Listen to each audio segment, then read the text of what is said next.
जी sir, हम बात कर रहे थे अग्निपथ जो योजना लाई गई है सरकार की, और आपने भी जो है सबसे पहले आवाज़ यहाँ पर उठाई थी। क्या लगता है, किस तरह से देखते हैं आप, और युवाओं के साथ कितना छलावा है इसमें? देखिए, सबसे पहले तो हमारी जो दिल्ली में सरकार बैठी है, केंद्र सरकार है, पिछले लगभग 2.5 साल से जो नौजवान, देश के जो नौजवान हो चाहे प्रदेश के नौजवान हो, जिन्होंने आर्मी में भर्ती की इच्छा रखी थी या ट्रेनिंग ले रहे थे या प्रैक्टिस कर रहे थे, वो 2.5 साल से कोई भर्ती नहीं हुई। जिन लोगों का फिजिकली, जिसको कहते हैं कि ग्राउंड क्लियर हो गया, उनका कोई एग्जाम नहीं हुआ। आप ये देखिए कि 2,55,000 पद आज हमारे आर्मी में जो है खाली पड़े हैं। और अब जो ये अग्निपथ योजना जो लेके आई है, जिसमें 4 साल का कॉन्ट्रेक्चुअल पीरियड पे सेना में भर्ती की जाएगी। आप ये देखिए कि सेना में ठेकेदारी प्रथा जो है ये सरकार जो शुरू कर रही है, मुझे लग रहा है कि ये कोई इस देश में, चाहे आर्मी में रिटायर्ड जनरल हैं, चाहे कोई बड़े ओहदों पे रहे हैं, सब इसको लेकर जो है चिंता जाहिर कर रहे हैं। और मुझे लगता है कि ये बहुत बड़ा देश के रक्षा के साथ धोखा हो रहा है। और 4 साल के लिए किसी भी व्यक्ति को 18 साल की उम्र में वो भर्ती होता है, और 22 साल की उम्र में या 21 साल की उम्र में उसको घर भेज दिया जाएगा, तो वो कहां जाएगा वो आदमी। इसलिए ये सब चिंता का विषय है। और आज पूरे प्रदेश में नहीं, पूरे दूसरे राज्य, आप हरियाणा में देख लो, बिहार में देख लो, लोग सड़कों पे उतर आए हैं।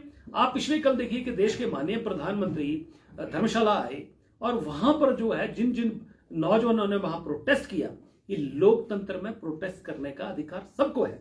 अगर उनको लगता है कि उनको किया, जिन जिन नौजवानों ने विरोध किया, उनको डिटेन करके जेल में डाल दिया गया। और ये आदेश हुआ है कि कई बार डिटेन भी किए जाते हैं, बाद में छोड़ दिए जाते हैं।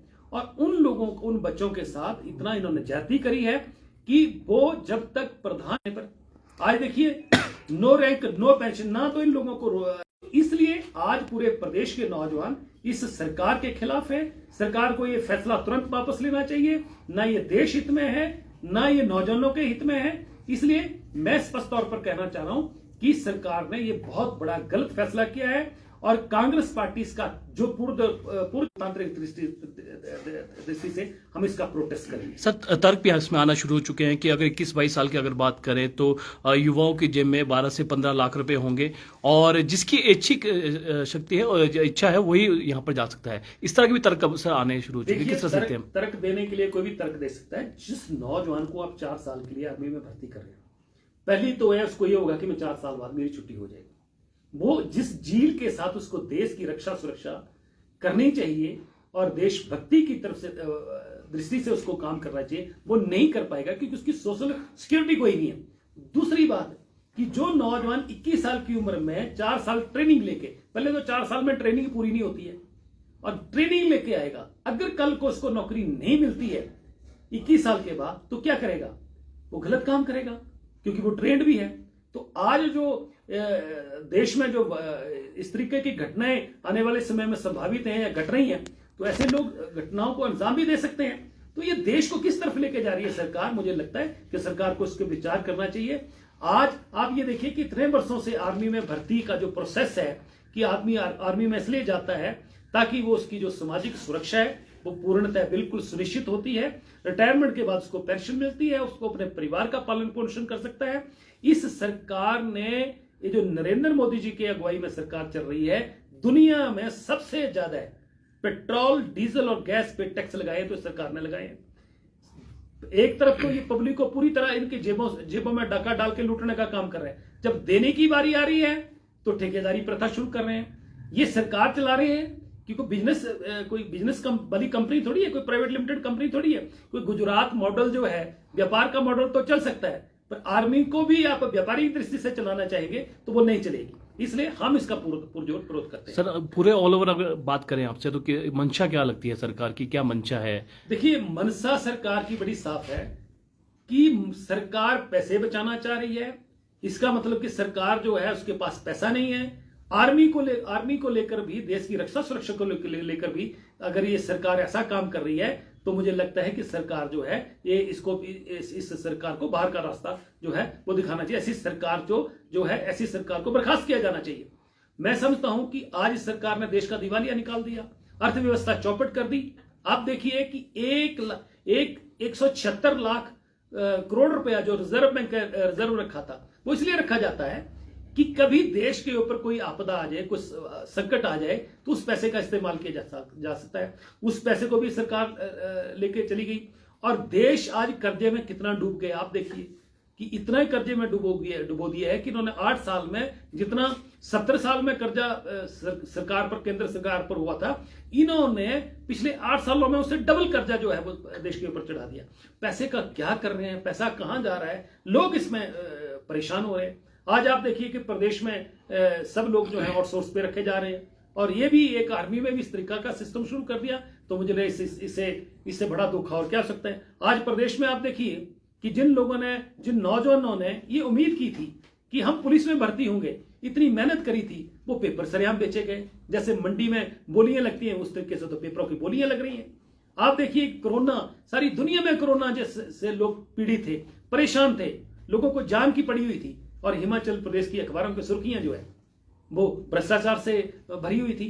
तो इस तरीके से सरकार जो है ये एक तो से फैसला सुबह कुछ लेती है, दोपहर को कुछ हो जाता है, शाम को कुछ हो जाता है। ये सरकार जो है बिल्कुल निकम्मी साबित हुई है, निठल्ली साबित हुई है, निष्क्रिय साबित हुई है। इस सरकार का जाना तय है और ये सरकार चंद महीनों की, बाकी जो है शेष बच गई है, चंद महीनों की मेहमान है। ये सरकार जाने वाली है। यहां प्रदेश का कर्मचारी सरकार से खिलाफ है, प्रदेश का नौजवान खिलाफ है और महंगाई से हर आदमी का जो है इन्होंने जीना मुश्किल कर दिया है। महिलाएं जो हैं बिल्कुल, इनका जो गुस्सा है वो महंगाई को लेकर बिल्कुल चरम सीमा पर है।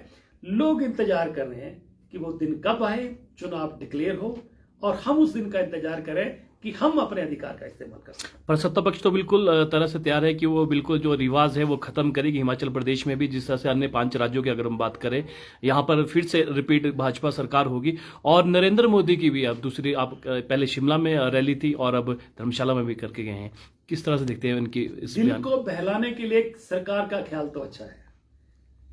ये जो सरकार का ख्याल है, ये उपचुनावों से पहले भी ऐसा ख्याल था कि हम चारों के चारों जीतेंगे। और दूसरी आपने बात कही कि नरेंद्र मोदी जी का 20 दिन में दूसरा चक्कर है। हम साफ तौर पर कह रहे हैं, ये साफ तौर पर ये चीजें झलक रही हैं कि सरकार जो है घबराई लग रही है। अगर 20 दिन में प्रधानमंत्री को दूसरी बार हिमाचल प्रदेश आना पड़ रहा है, तो खुफिया एजेंसी की जो रिपोर्ट है वो सरकार के पास पहुंच गई है कि हिमाचल में पूरी तरह सफाया होने वाला है। तभी तो बार बार चक्कर लग रहे हैं। काम किए होते, सरकार की परफॉर्मेंस अच्छी होती, तो देश के प्रधानमंत्री को इस तरीके से महीने में 2 या 3 चक्कर ना लगाना पड़ते। कभी होम मिनिस्टर, कभी नेशनल प्रेसिडेंट इनके, कभी दूसरे मंत्री, ये बार बार जो गलियों के चक्कर काट रहे हैं या प्रदेश के चक्कर लग रहे हैं, तो इसका मतलब घबराहट साफ तौर पर देखी जा रही है कि सरकार का कुछ ठीक नहीं चल रहा है। ये बदलाव सरकार का तय है और हिमाचल प्रदेश के लोगों के चेहरों पे बदलाव की जो आहट है वो बिल्कुल साफ तौर पर देखी जा रही है। हिमाचल प्रदेश के ऊपर आसमान में जो बादल हैं वो भी सौर संकेत कर रहे हैं कि ये सरकार जाने वाली है। बदलाव की आहट पूरे प्रदेश में साफ तौर पर जो सुनी जा रही है और देखी जा रही है। सर अब बात करेंगे कि आपके ऊपर भी काफ़ी बड़ी जिम्मेदारी पार्टी ने दी है और आम आदमी पार्टी भी जो सक्रिय यहाँ पर हो रही है, उसको किस तरह से देखते हैं? क्योंकि उनका तो ये कहना है कि कांग्रेस से उनकी लड़ाई नहीं है, सीधा जो लड़ाई है उनकी भाजपा से है, कांग्रेस को वो कहीं आंकते नहीं है। अच्छी बात है, अगर वो ऐसा सोच रहे हैं तो अच्छी बात है, पर हम ये कह रहे हैं कि हम लोगों की जो मनसा है, लोग क्या चाह रहे हैं, हम उनके मुताबिक, उनकी इच्छाओं के मुताबिक, लोकतंत्र में सरकार लोगों की इच्छा के मुताबिक चलती है। और आने वाले समय में कांग्रेस लोगों की राय लेके मैनिफेस्टो भी तैयार करेगी और लोगों के मुताबिक सरकार को चलाएगी। हिमाचल प्रदेश में कांग्रेस की सरकार बनना तय है, ये लोगों की राय है। हम भी पब्लिक के आदमी, हम भी लोगों के बीच में रहते हैं और लोगों ने मन बनाया हुआ है। जब सरकार होती है तो आदमी को सब तरफ हरा हरा दिखता है, सूखा घास कभी नजर नहीं आता है। अब यही हाल इस सरकार का है कि सरकार को सूखा तो कहीं नजर ही नहीं आ रहा है, सब जगह हरा हरा नजर आ रहा है। और अच्छी बात है कि चुनाव तो की हरा ही देखें। जनता जो हिमाचल प्रदेश की, इनको सबक सिखाने वाली है और जिन कर्मचारियों के ऊपर डंडे बरसाए गए हैं, जिन कर्मचारियों के साथ इन्होंने धोखा किया है, जिनकी पेंशन इन्होंने खोई हैं, वो सबक इनको सिखाने वाले हैं। 2003 में पहले इन्होंने प्रदेश के जो सरकारी कर्मचारी थे, केंद्र के थे, प्रदेश के थे, उनकी पेंशन इन्होंने बंद करी। अब फौज में भी इन्होंने पेंशनें बंद करने जा रहे हैं। ये हिमाचल प्रदेश ही नहीं बल्कि पूरे देश के कर्मचारियों के खिलाफ इनका सोच है। और ये सोच जो है इनको जो है वो आने वाले समय में लोग ठीक तरीके से इनके दिमाग को ठिकाने लगे। राजेंद्र राणा जी, एक आखिरी सवाल आपसे पूछना चाहेंगे, क्योंकि आरोप लगते आए हैं कांग्रेस पे कि गुटबाजी अभी भी सक्रिय है, क्योंकि काफ़ी सारी चीज़ें देखने को मिली है, चाहे किन्नौर की अगर बात करें, चाहे सिरमौर की अगर बात करें, तो गुटबाजी देखने को मिल रही है। तो इसको किस तरह से खत्म करेगी कांग्रेस पार्टी? आप मानते हैं कि कांग्रेस पार्टी में गुटबाजी है और इसका नुकसान हो सकता है पार्टी को? देखिए ऐसा है, कांग्रेस पार्टी जो है वो समुद्र की तरह पार्टी है, बहुत बड़ी पार्टी है। 137 साल इस पार्टी को लगभग हो गए। एक परिवार में 5 लोग होते हैं और 5 लोगों के भी जो विचार कई बार टकराते हैं, मतभेद हो जाता है। तो ये छोटी मोटी चीजें हर पार्टी में चलती है। एक परिवार में 5 लोगों में टकराव हो जाता है, ये तो समुद्र की तरह पार्टी है और छोटे मोटे टकराव तो चलते ही रहते हैं। ये छोटी मोटी चीजें हैं जो हर जगह होती हैं और ठीक है, ग्रीवेंसेस एक आदमी के दूसरे के प्रति होती है, ये छोटे मोटे लोकल झगड़े हैं। वैसे ओवरऑल जो पार्टी है वो एकजुट होकर ये चुनाव लड़ने जा रही है, उसी तरीके से जिस तरीके से हमने पिछला उपचुनाव लड़ा था, उसी तरीके से हम ये चुनाव लड़ने जा रहे हैं। और निश्चित तौर पर लोग हिमाचल प्रदेश के अब कांग्रेस को फिर से देखना चाह रहे हैं।